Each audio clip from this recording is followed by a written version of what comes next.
right. Hi, everyone. Thank you so much for attending today's webinar. How are you making the most of your imagery and LiDAR? A guide to the power of derivative products.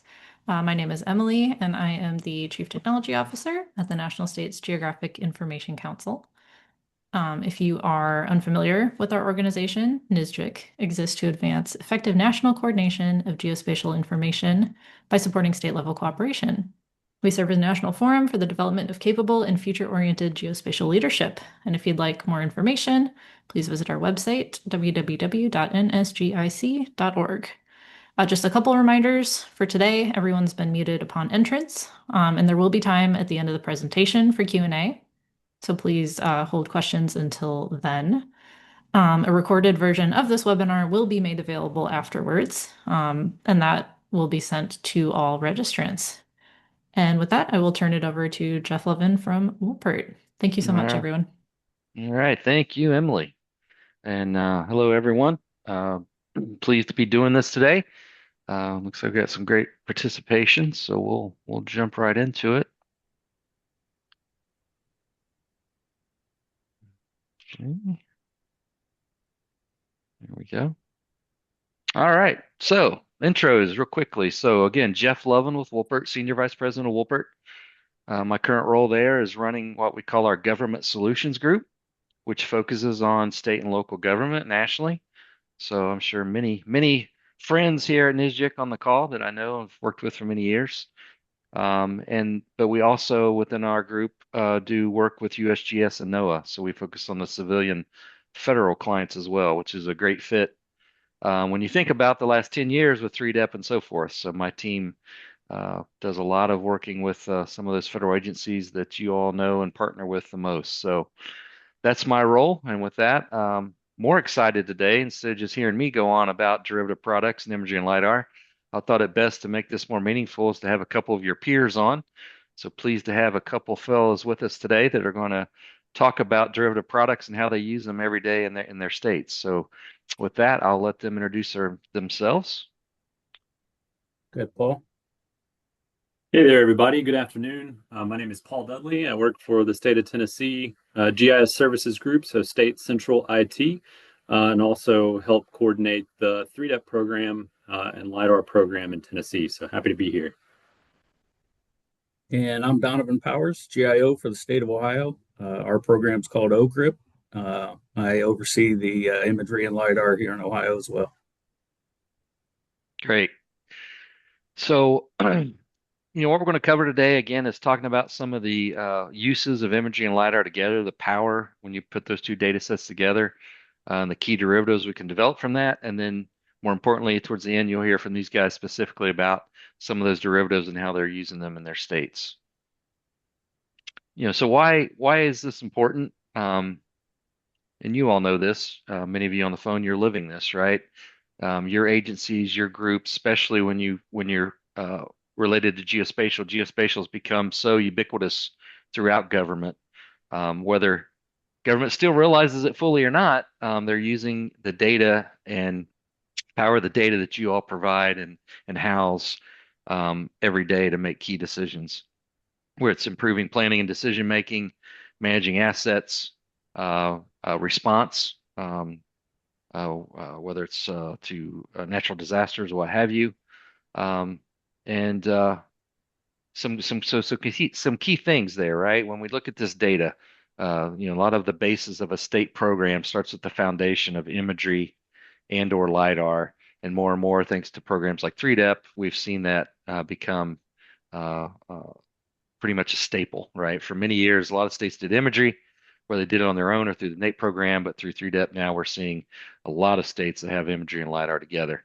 So the four F's as we're calling it, derivative geospatial products, I guess to summarize it, allow you to find it, discovering spatial data, frame it, quantify and add context to that data, fuse it by integrating it and analyzing it. And that's a little bit what we're going to talk more about today, which then gives you ability to forecast or anticipate outcomes or provide those valuable answers to a lot of key questions that geospatial data can provide for government. So why imagery and LiDAR together? This is about as technical or as geeky as I'm going to get today. It's all about the voxels. It's all about the voxels. 3D pixels. Again, we started doing, well, if you can argue, we started doing feature extraction, derivative products, Wolpert, gosh, almost 70 years ago with the photogrammetry group. But it was very laborious, very time intensive, but actually extracting, drawing features, using stereo imagery and so forth to produce maps and produce products.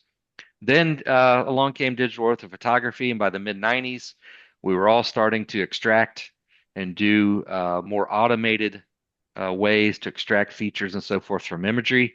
Again, though, just dealing with the 2D aspect, which brings a lot of limitations. And then, the late 90s, early 2000s, we all discovered LiDAR and started collecting LiDAR data and so forth. And it wasn't long after that, probably in that 2005 or so range, we at Wolpert started looking at how to do feature extraction utilizing imagery and LiDAR together, fusing those data sets together. And I remember the first software that we looked to do some of this with was actually medical software. I remember a gentleman walking in my office asking about purchasing some software, the cost, etc. And I said, "Why are you asking? You have a budget. You're approved for this. It's your department." And then he went on to explain that it was medical software, and then he had my attention. But it was software developed for the medical industry that actually was looking at um, uh, doing patterns. So it was looking for patterns in X-rays, MRIs, and so forth, where they were looking for specific patterns to help pinpoint and do massive statistics on uh, common occurrences of tumors and so forth, right? That, but doing it with medical imagery and X-rays and so forth. And he said, "I have the idea. Why can't we use that similar software and try it with aerial imagery or 3D data?" And I said, "Well, that's intriguing." And off we went. And you know, now, of course, there's all sorts of software available to do this type of extraction and so forth. But this again was the early days.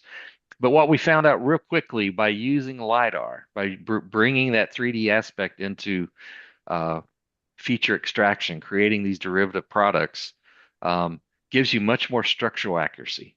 Um, it allows you to therefore do improved classification and feature extraction, better modeling analysis, more reliable decision making, and again, brings more power to all the derivative products we're going to talk about next, which are some pretty common derivatives that again we've been doing for many years, but doing them in 3D brings a lot more value, a lot more accuracy to them. And maybe just a couple examples of helping explain this 3D aspect. Couple things that come to mind for me. And one, I still a little bit, I think, of Donovan's thunder later, but one of the things he's going to talk about is solar mapping. And for example, the ability to map rooftops. Well, there's tons of different ways. We're going to talk about this more as well, how to do building outlines or rooftops or so forth for buildings. But to do a true application to look at solar potential, okay, you need the 3D aspect. We were able to look at pitches of roof, direction the roofs are facing, the pitching, the elevation, and so forth, and add that into an algorithm to actually help determine what roofs are best suited to install solar panels, right? Another thing, Wyoming, looking at ways that we've sold LiDAR over the years through the 3D program. One of the things that got the whole LiDAR going in Wyoming was the ability to map cheatgrass. And I remember talking to our remote sensing team and saying, "Hey, can we do this?" They're like, "I'm sure we can. Let's study it, learn more." And we developed the algorithm to actually go in and map cheatgrass. Again, what was built into that? Sure, from imagery, you can, spectral analysis and so forth, you can determine plants.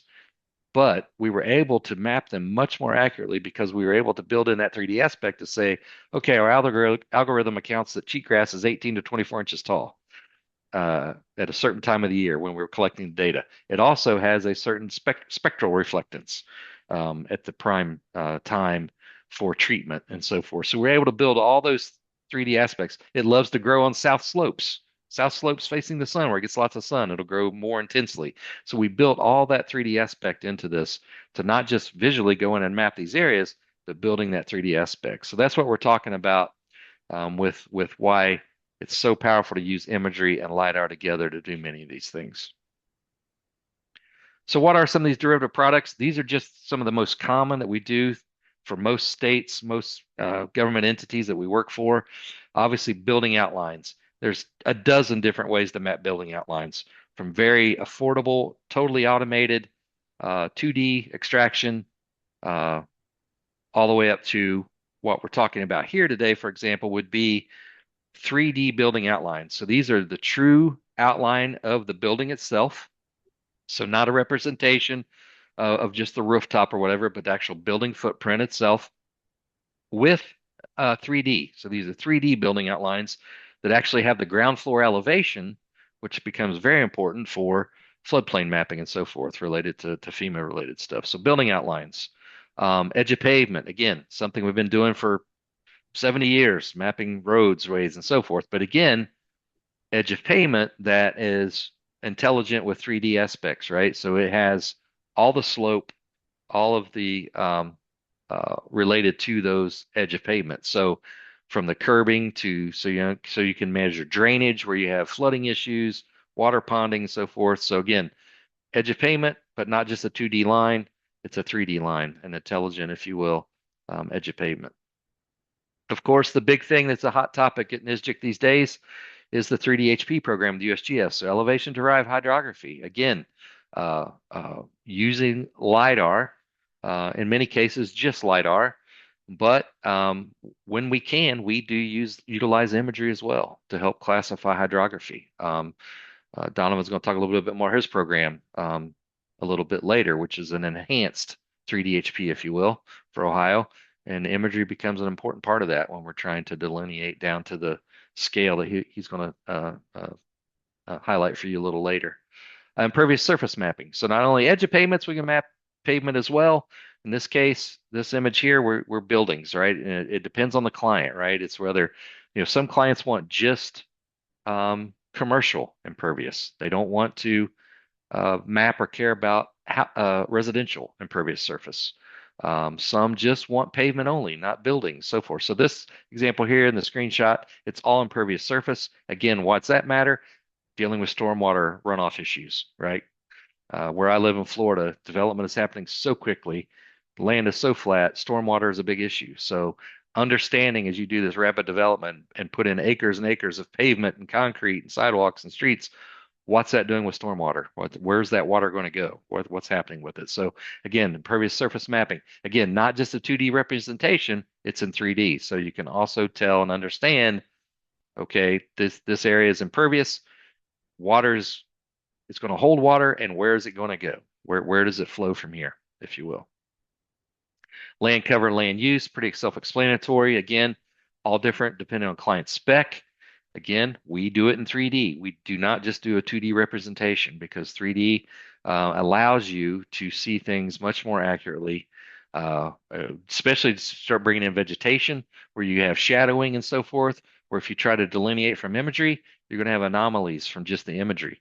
Where with the 3D aspect, you can look at it, if you will, and plan in 3D, and you can see what's under possibly vegetation and so forth. So you're able to delineate some of these. And again, all of this is being automated more and more through AI, right? These are all things that have been done for years ago, early in my career, manually, and we've seen it progress through machine learning and so forth. And to now, we're actually taking 10-year-old machine learning tools and having our AI team further enhance those. And it's a lot of the things we're showing you here today. And then planimetric features as a whole. I mean, anything visible in the LiDAR imagery, we can delineate it and map it. And this is just showing a very detailed university campus here where they want basically everything delineated as a layer, whether it be edge of pavement, pervious surface, building footprints, etc.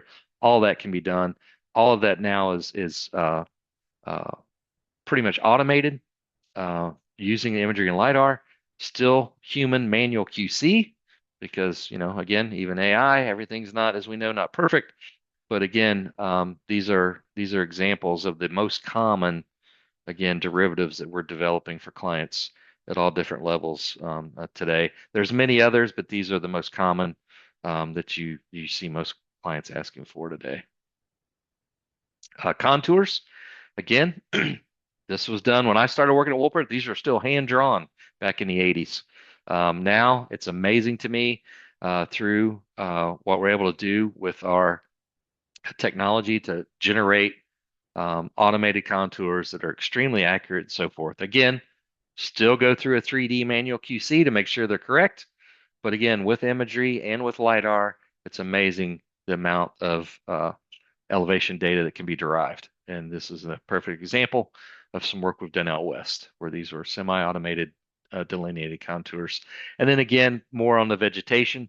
Vegetation classification, again, something that's been done for 50, 60 years or longer with imagery.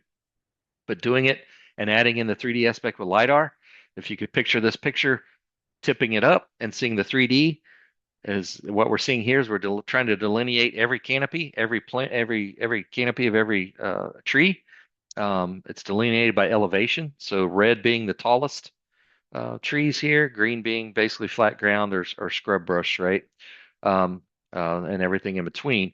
But when you look at it with LiDAR, you can look at it in 3D and it helps you define these canopies, right? You can see each individual canopy and helps us delineate and map those. And again, this is done through automation, right? Using the 3D pixels, if you will, through our AI and machine learning algorithms. So those are the most common that we see today, but let's again make this more valuable, hopefully to you. Let's talk about examples and case studies from our esteemed guests here with us today. And first, I think we have Paul up with Tennessee. Talk a little bit about his program. Yeah, thanks so much, Jeff. Appreciate the opportunity and happy to kind of tell the story of how Tennessee has been taking advantage of a lot of these derivatives that Jeff just covered. So I'll talk quickly about our program's evolution. We started in 2015 in partnership with USGS and the 3DEP program. And had our first statewide collection completed in around 2019 with a 2019 flight. Since then, we've had several other coordinated efforts to collect some particular project areas, but now we have a 4-year plan and funding for QL1, so our next generation of statewide LiDAR collection. And LiDAR is kind of what I'm going to be focusing on as far as the derivatives are concerned.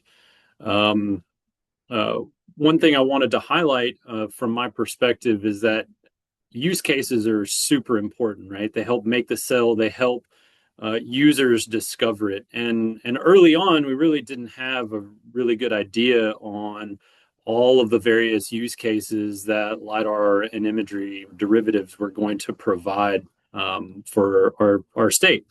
And so we created essentially a training program. And this goes back to Jeff's 4Fs, right? Find it. You have to make sure that users are able to find the information and know how to actually use it. And thanks to Wolpert was there, the very first training program. Sam, appreciate their support in providing materials, etc. But since then, we've essentially created some YouTube videos. They've had over 50,000 views cumulatively which is a major impact in getting that LiDAR kind of off the shelf, those derivatives off the shelf. So there you're just seeing an image of kind of our hub site and example of a QGIS training videos session. So next slide, please. Thanks, Jeff. All right, so just wanted to hit on a couple of key derivatives. Jeff hit a couple of those examples, and we'll go through a couple of those key derivatives here in Tennessee and some really interesting use cases. So the first one I'm going to hit on is elevation models, right? This is probably one of the biggest or one of the highest used derivatives that we see in Tennessee. And this is a really, really cool example. This was presented on actually at the NSGIC annual meeting from our Department of Environment and Conservation. And this is their wetland screening tool. They and a contractor went and downloaded the elevation models that we have hosted on our hub site.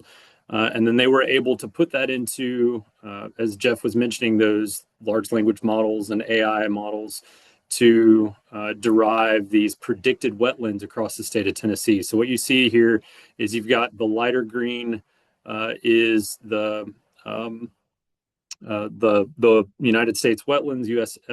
Fish and Wildlife wetlands, and then you have the kind of crosshatch or blue dot area, and those are the predicted wetlands model wetlands, and so that really has a major impact on whether it's legislation or contractors at the local level trying to build structures that are outside of a specific wetland or floodplain. So major impact and just a really cool use case that we've seen in Tennessee, and that's using imagery and elevation data. So bringing in that 3D aspect, as Jeff talked about. Next slide. Another high impact one here is contours, right? And as Jeff mentioned, they've been around for a really long time, but we continue to see in the state level as well as local, that contours are really still a very, very, very valuable derivative. Here we see Tennessee State Parks map, and it may be a little bit hard to see, but we've got elevation data in the back there. So our state parks GIS managers and groups are able to take the elevation data and input it into maps and applications that are impacting our local citizens, which to me is pretty cool. And I always pick it out every time I go to a state park, and am happy and proud to see that LiDAR data being used in this manner. We also have local engineers and surveyors that are major users of this elevation data. You saw that training video was a QGIS video, right? A lot of those local engineers and surveyors don't have, an Esri or a GIS software that they're used to using. So we've been pushing them to use, whatever gets that data off the shelf, pushing them to use open source in that case. We also use building outlines. We've got a state-owned buildings program, and they've leveraged our LiDAR, statewide LiDAR-derived building footprints, and local governments really find a big use case there as well. So some really high-impact derivatives. Next slide. Jeff mentioned, 3D HP and elevation-derived hydrography being really kind of a key derivative here. And the reason why I wanted to show this, at least in Tennessee, is we've already started to identify what the use cases are going to be for the 3D HP or elevation-derived hydrography. So two of our large funding partners and stakeholders in Tennessee, we've got our Department of Environment and Conservation, as well as our Department of Transportation. And we started meeting with those folks. Dennis Peterson, the state GIS coordinator, started meeting with those two stakeholders and funding partners and getting their input. How are you going to use this? What are the use cases? So Safe Dams program for our environment and conservation group, stormwater, right? Even at that local level will be be a high impact. Source water protection, and we've seen some really cool studies on rare species. I saw a presentation recently at our state GIC meeting where we had environment and conservation folks using the LiDAR-derived DEMs to figure out exactly where rare species were going to be living. So this is going to even improve that. Also, same thing, Department of Transportation got a couple of use cases here, hydraulic design and flood analysis, right? Two big ones that will impact their work. But luckily now that we've got this statewide LiDAR collection, we're able to push forward and move, and that you can see kind of the plan and the map of moving across Tennessee. We're in year 3 of 5. So looking forward to those derivatives. Next up, Jeff. Thanks much. All right, and this is last slide. So as far as I wanted to add kind of a fifth F, if I can, to the 4 Fs, and that's fund it. And what we've seen in Tennessee is now that use case list. I mentioned early on, didn't really have a good understanding. I get surprised all the time on how people are using the LiDAR imagery derivatives. And now a lot of those pieces and parts are integral to their business operations. So we're able to fund it and make the sale. So in this case, this is a story map to our environment and conservation group. And you can see a couple of the quotes, right? LiDAR underpins all of the work that we do. And so it's really helped us in Tennessee make the sell for that next round of geospatial data that we all know and love. So I appreciate the time, and I'm going to hand it over to Jeff.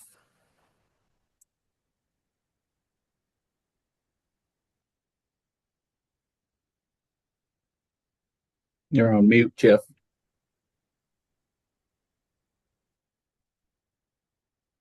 Thank you. It's a good thing I have my camera on, so you can see that, see me talking to myself.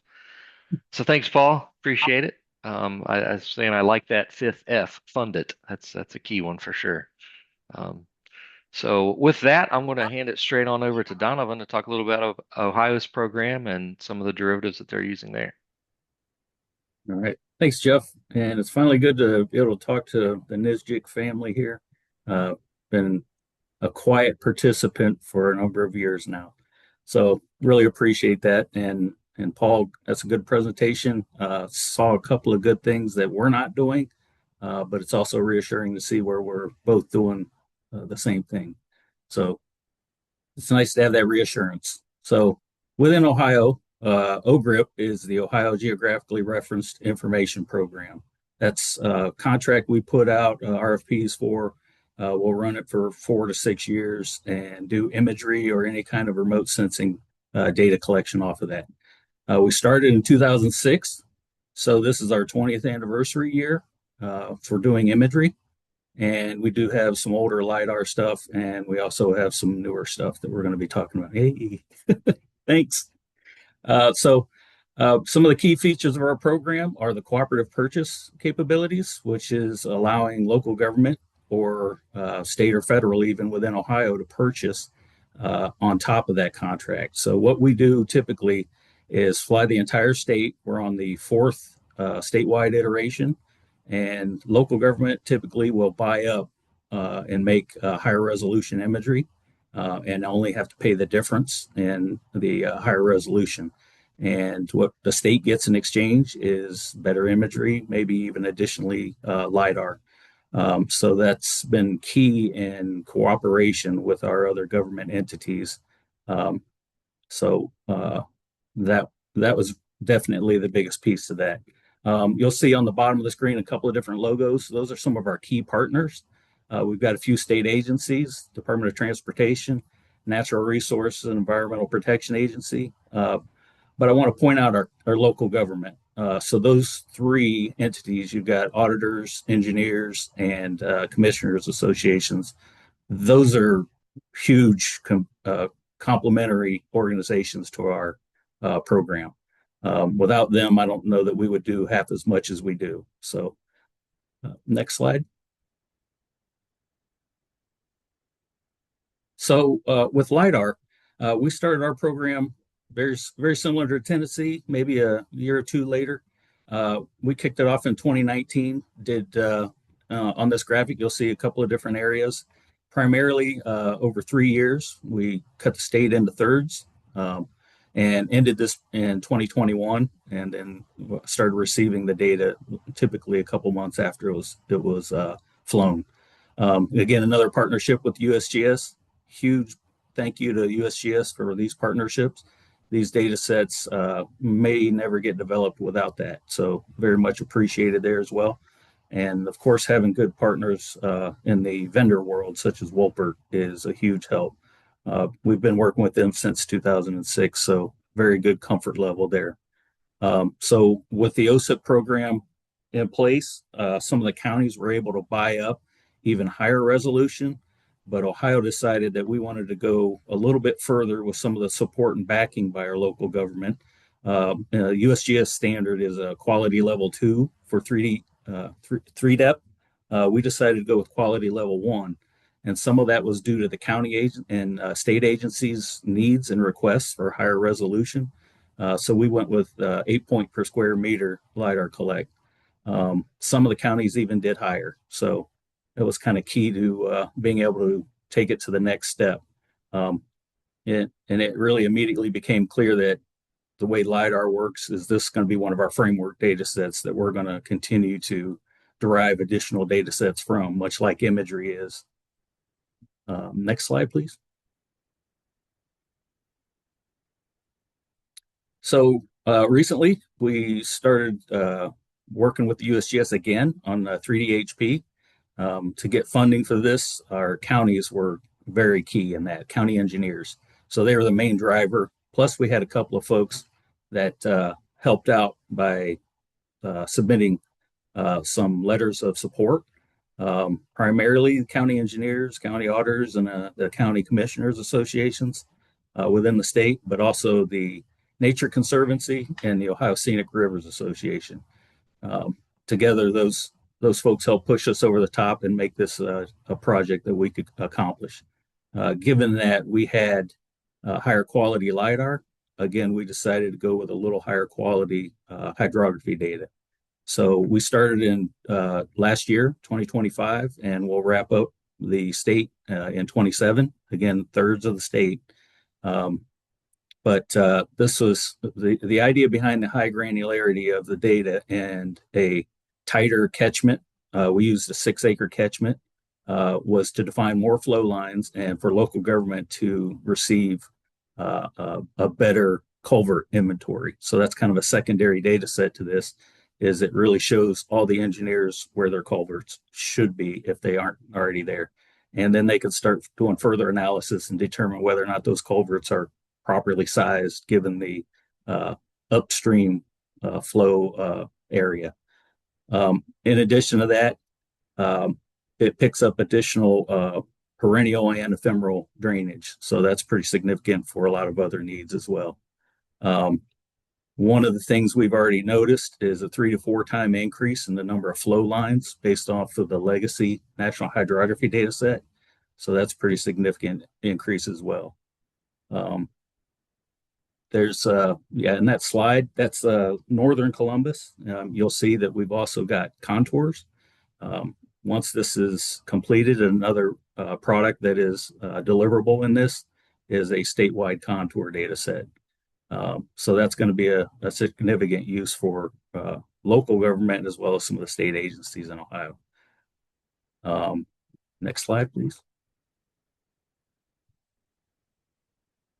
All right, orphaned wells. So that's always been a good joke for us. It's not Orson Welles, it's orphaned wells. So essentially what that is Ohio is technically the second state to drill oil wells back in the 1800s. Pennsylvania was a couple years ahead of us, but there was significant oil well activity in Ohio early on, pre-law. So what happened was there was no laws that would have those wells properly closed. So what we call those in Ohio is orphaned wells. They stop working and they might be an open hole or something along those lines. So the intent here was to work with our geological survey where the Division of Oil and Gas resides and try to identify potential orphan wells. While they have a lot of records on this, the accuracy of the location is somewhat suspect. And the way they typically address these problems are you get a phone call and then they go out and analyze it and then they send out some kind of specialist that will remedy the problem. So this was another big driver in going with a higher quality level for our LIDAR data, is to pick up these really small areas that show potential orphan wells. And I got some further examples that show how this additional detail helps with other things as well. But this is a really small area, a small depression that may be around an old wellhead. So this has been pretty helpful in identifying those. Yeah, that's the 8 point per square meter. So next slide, please. So the planimetric stuff, everybody really wants to start using AI, and this has been where it's key. The advanced capabilities that Wolpert brought to the table with kind of fusing imagery, QA/QC, and the LIDAR data was really intricate to this being successful. It's that 3D elevation piece. We're getting the ground level of the building elevation as well as the highest peak of the building. So that's become really important. as things progress along with next generation 911, I can see this being even more important with buildings becoming kind of the next go-to of requirements. I know they're planning to have those this spring in the standards, and those will eventually become a requirement. I think their intent right now is maybe to just make them optional. But once we start tying addressing to that, that's where things get really interesting and help for those kind of response issues. These structure elevation, primarily leveraging LiDAR for all of this, but there's a huge need for the imagery as well. So a lot of the things I'm talking about are blends of using imagery and LiDAR so that we can get an even better picture of what's there, especially when it comes to the planimetric side. Next slide, please. So I know Jeff talked a little bit about this. This is a really cool product. This is leveraging that LiDAR data to derive solar potential. And this was an application they put together that kind of tied in some other information. Not only did it get you the right angle and pitch of a roof, but it ran it through some process of getting average sunlight over a 365-day period so that you could have a yearly aspect to determine how well that roof would perform with having solar panels. And then it also has some calculations given, wattage, things like that, kilowatts, kilowatt hours, and how many you could punch in the cost as well as your annual cost. It's giving you that graph there, shows an average of home here in Ohio and their electric usage. It would show you what kind of discount that would provide you based off of some of the input feature attributes. So it does a really good job of showing you how to make wise decisions as well as financial outcomes that you can expect. So very cool stuff. Next slide. So I originally actually worked on this one when I was at Natural Resources and promptly handed it off to somebody more qualified in the geological group. But I really enjoyed this one. So what this is karst. Karst are essentially natural sinkholes that occur over a carbonate rock, bedrock, and it is like a limestone or a type of stone like that will slowly over time start to erode away from rivers, rain, things like that. So what they had determined was some of the geologists I was working with determined that anywhere that the bedrock is within 20 feet of our surface, and this is kind of a southwest to northeast arch where the limestone is close to the surface. And then with, of course, field experience, they determined that these are the hot spots for karst. So then what they did when the LiDAR came along is they started using that to map any of the sinks or depressions. And I helped them develop that process a long time ago, but they've since refined it a lot better. And with higher quality LiDAR data, they were able to even start pinpointing a lot of this. Our geologists will go out and do some field verification. For the most part, these are turning out to be karst, and in some cases, they may even turn out to be springs. But it's very important from environmental impact as well as public safety. So you wouldn't want to build on top of an area that's starting to erode away that has caused some problems before. But it also is a problem that has occurred over time where any kind of karst sinkhole had become someone's dumping ground. So they find a lot of trash in some of these places as well. I believe we got another karst slide. Yeah, so this one shows some of the different karst features and the kind of the status on what they've done with them. The light blue are actually springs, so those give a very similar signature. That's why they want to do field verification.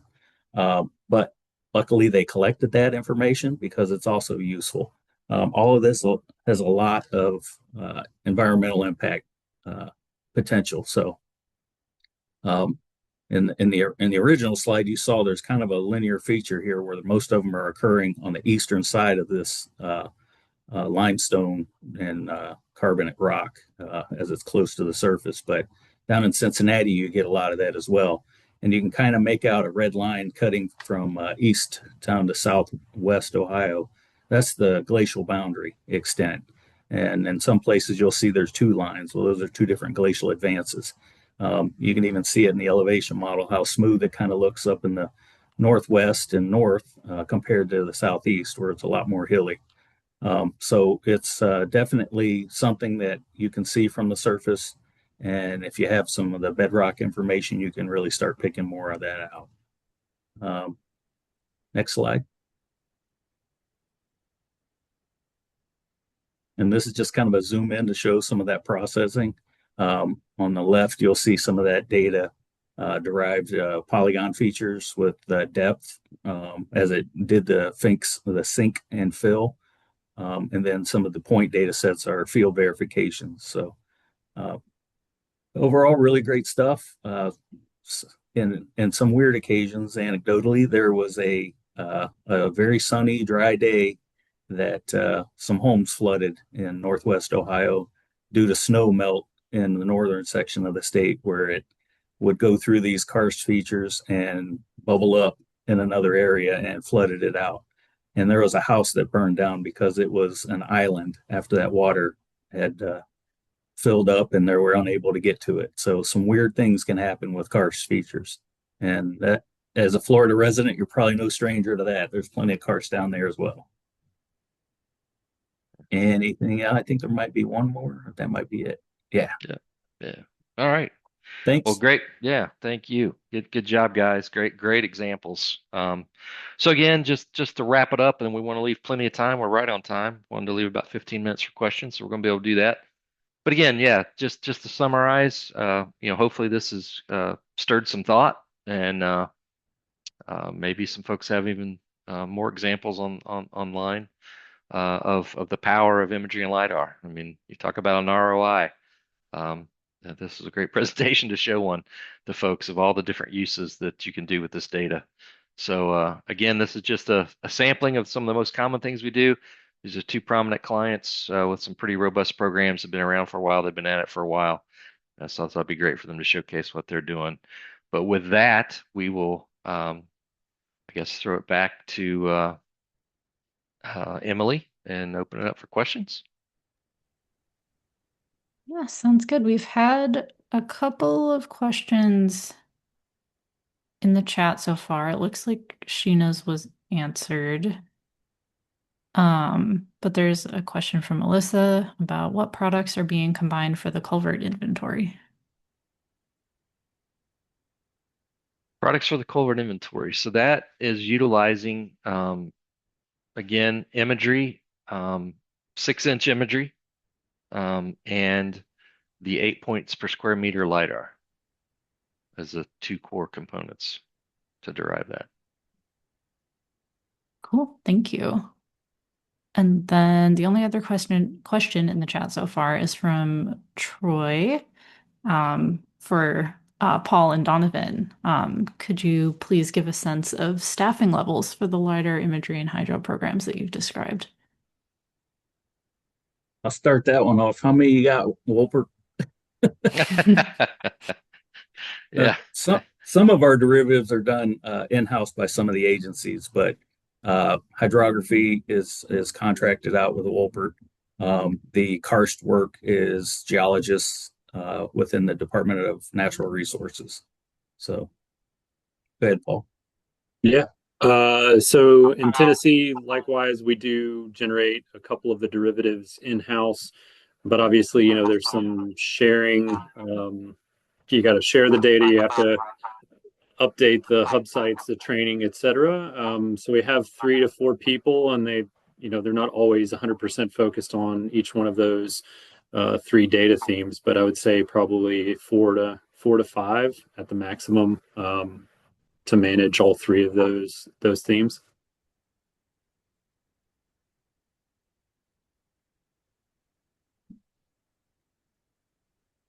All right.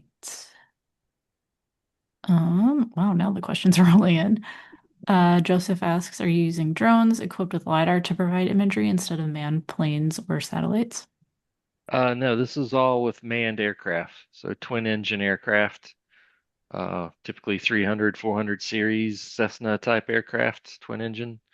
We have several aircraft equipped with both imagery sensors and lidar. But yeah, this is all manned. Something this large, definitely manned. We have a fleet of 60 drones that Wolpert obviously. But no, something of this magnitude, we definitely still use the larger manned aircraft. Yeah, makes sense. I'm imagining all 60 drones out at once. Terrifying. Um, there is another question. Somebody's curious about using LiDAR to classify live trees versus dead trees. Do you know of any good resources or case studies for this? And then same comment along with that question says, unfortunately, I do not think the USGS data for LiDAR in Montana includes image RGB data. Yeah, so one, I'd be glad to get you in touch with our remote sensing expert on this specifically. Um, I would think you would, between live and dead, my first blush was I think you would need some imagery there to be able to see that. Not sure what characteristics between live and dead would show up with just LiDAR. Um, and then, yeah, speaking to, Montana not having imagery, there is, often that's not the case. These two states have, Tennessee does its own imagery program, and they buy some product as well. Um, Ohio, of course, Donovan explained, has his own combined program. Well, a lot of states don't, and more often than not, we're being asked to do some of these robust, highly accurate derivatives, and we're able to use other image sources, right? There's a lot of off-the-shelf imagery products available. It may affect accuracy depending on the spec you want, but like in Montana's case, I mean there's imagery out there that could be used to combine with the lidar to do some of these things for sure, without having a specific collect done for it.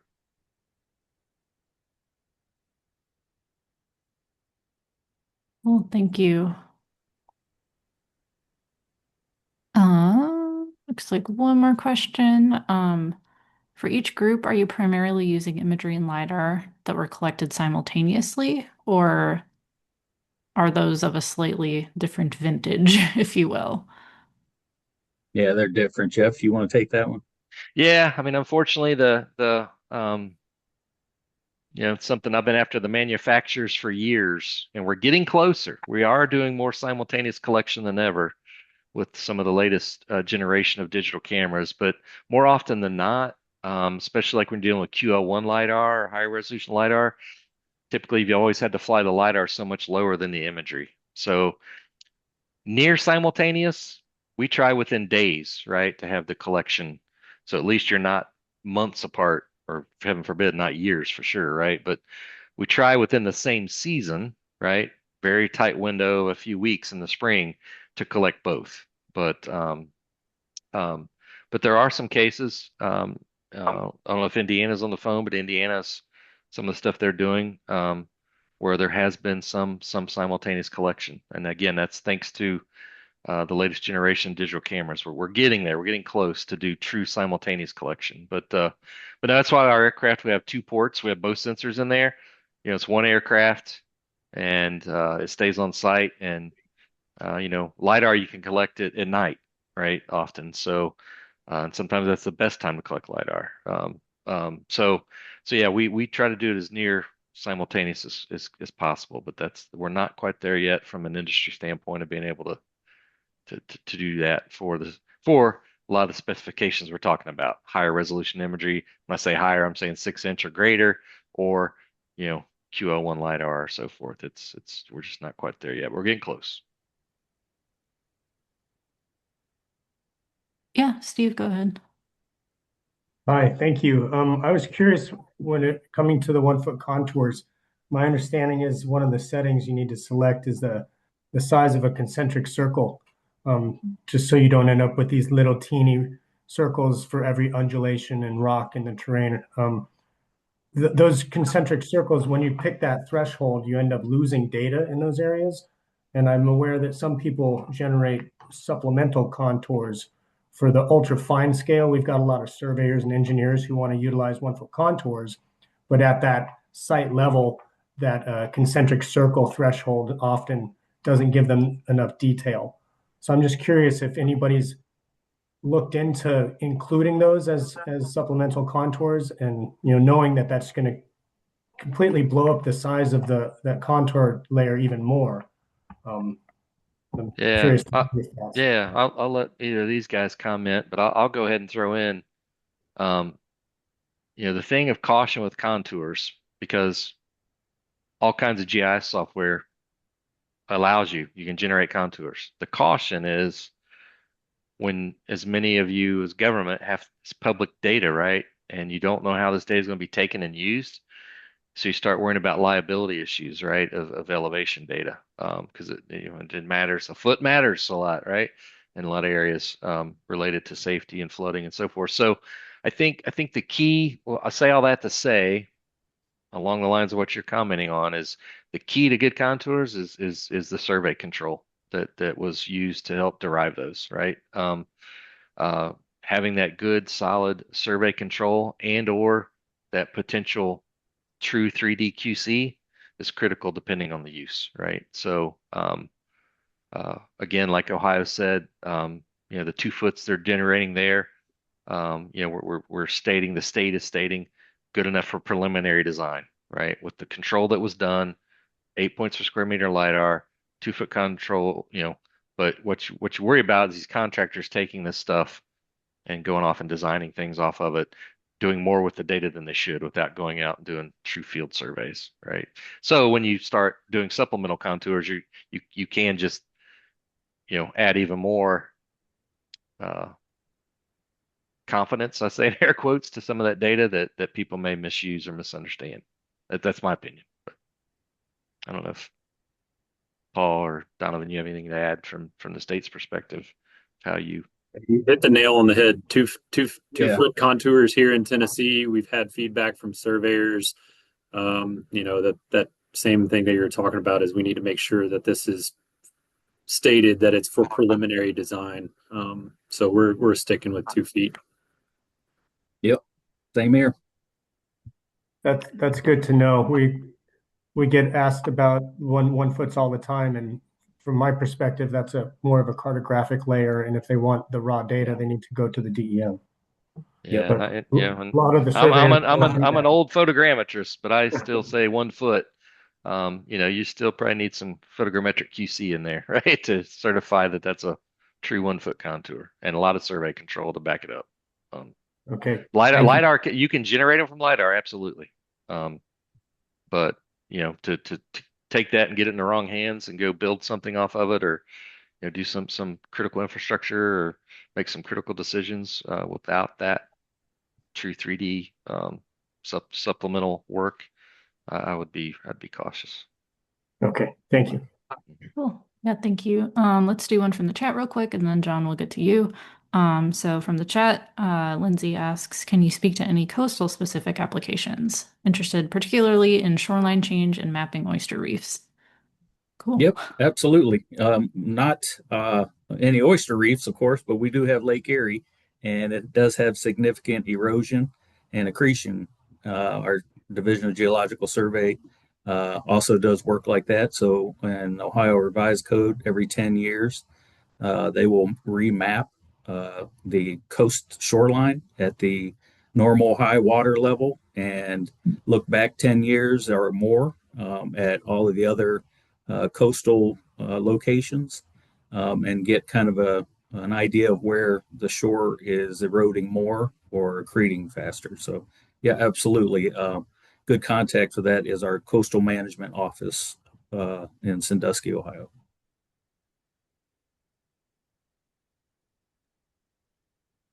All right. Cool. John, go ahead.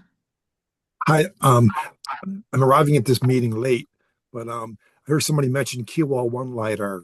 Have you guys found the QL1 LiDAR is so dense that sometimes even our high-end workstations can't even work with it? Give an example. We had a pretty major environmental disaster up in Michigan about 5 years ago, and we were able to fly QL1 LiDAR along this major flooding area, and none of our computers were able to work with it because it was so dense. We had actually subsampled it. to actually work with it. Have you guys experienced the same thing? Todd, Paul, you want to try that one first? Sure. Yeah, I can give it a quick go. Yeah. So we only have a couple of QL1 collections, but even with QL2, there can be potential issues. So it just depends on your area of interest. And we find most of our users not necessarily needing the point cloud. Obviously, there's some specific use cases there, but really they've been focused on the DEM and contour derivatives. Yeah. Yeah, same in Ohio. Most of our internal work is done using the higher resolution DEM, but a couple of folks have been doing some work with the LiDAR, the high density point cloud.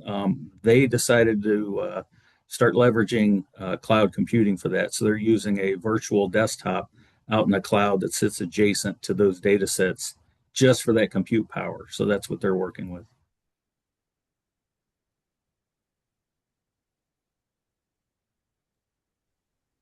Cool. I All see right. Yeah, there's Steve one more in asked the chat. about Go ahead. topobathy. Yeah, we have several topobathy sensors and do quite a bit of that work for NOAA and the Corps of Engineers and other clients. But yeah, we do quite a bit of topobathy related to NISJIC community. I don't know if Florida's online, but Florida just wrapped up the seafloor mapping project where they did topobathy for the entire coast of the state of Florida, as well as sonar work on out into the greater depths. So really cool looking data, and we were a part of that as well as a few other firms you would know that are NISJIC regulars. But yeah, that's a big topobathy project that was just getting delivered for the state of Florida. So I Yeah, know, Ohio's got too muddy a water to do that. yeah, yeah. But I know Alaska, where there's been quite a bit of topobathy work done on the coast of Alaska as well.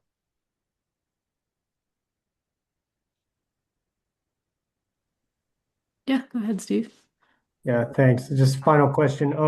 Have you guys ever run into any situations where the QL1 is not able to detect above ground features as good as QL2 did?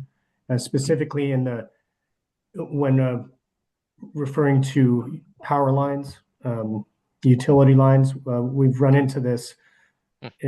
in Vermont, and I can't wrap my head around why that would be the case. Yeah, yeah. We have a whole utilities group at Wolpert, and those clients typically we're doing over 30 points per square meter, right? Well beyond QL1 for utility clients typically. And and again, most algorithms, the richer the data, the better, right? To improve your statistics and your accuracy. So no, that's interesting. I'd be interested to hear more what you're seeing there because it's counterintuitive to what we've usually experienced, right? You need richer data to define utility structures. So yeah, I'd be interested to see what you're seeing there.